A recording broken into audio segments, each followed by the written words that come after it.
இன்றைய வேத வசனம் தீத்து 3:5. நாம் செய்த நீதியின் கிரியைகளின் நிமித்தம் அவர் நம்மை இரட்சியாமல் தமது இரக்கத்தின்படியே மறுஜென்ம முழுக்கினாலும் பரிசுத்த ஆவியினுடைய புதிதாக்குதலினாலும் நம்மை இரட்சித்தார். ஆம், இரட்சிப்பு கர்த்தருடையது. அவர் நம்முடைய நீதியின்படி அல்லாமல் அவருடைய கிருபையினால் நம்மை இரட்சித்தார்.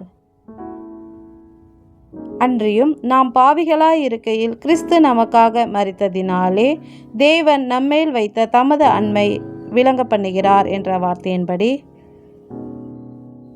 அவர் நாம் பாவிகளாய் இருக்கும் போதே நம்மை இரட்சிக்கும் பொருட்டு நமக்காக சிலுவையில் பலியானார்.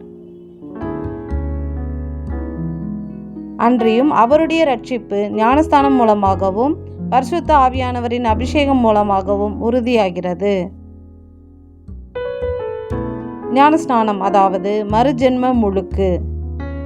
கிறிஸ்துவுடனே கூட சிலுவையில் அறையப்பட்டேன், ஆயினும் நான் அல்ல, கிறிஸ்துவே எனக்குள் பிழைத்திருக்கிறார் என்ற வார்த்தையின்படி ஞானஸ்நானம் என்பது பழைய மனிதன் மரித்து புதிய மனிதன் பிறப்பது.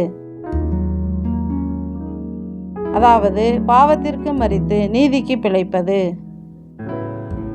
இப்படி நாம் மரித்து கிறிஸ்துவின் ஆவி நமக்குள் வந்து நம்மை புதிய மனுஷனாக்குவார். உங்கள் இரக்கத்தின் நிமித்தம் எங்களை இரட்சித்த எங்கள் அன்பரே, உமக்கு நன்றி செலுத்துகிறோம். நன்றி.